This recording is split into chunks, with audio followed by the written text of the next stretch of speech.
Welcome to Chillin' 101. We hope this video helps. In this video, I will show how to replace the thermostat on a Ford Edge. First, gather your tools like a wrench set, pliers, and a drain pan. It's crucial to ensure your engine is completely cool before you begin to avoid burns. Next, you'll need to drain some of the coolant from your radiator.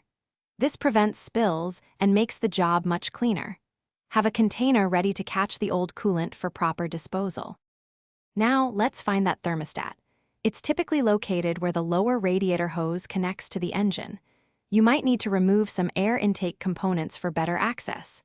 Use pliers to loosen the hose clamp, then carefully detach the upper radiator hose from the housing.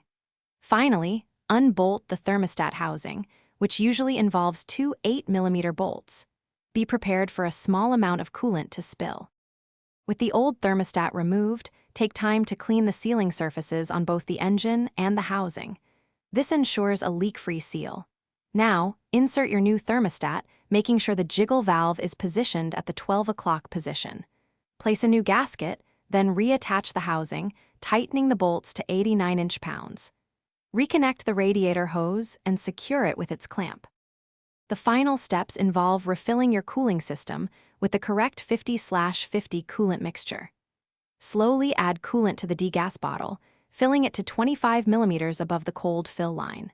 Then, you'll need to bleed any trapped air by running the engine, increasing RPMs to 3,500 for 30 seconds, and repeating this process several times.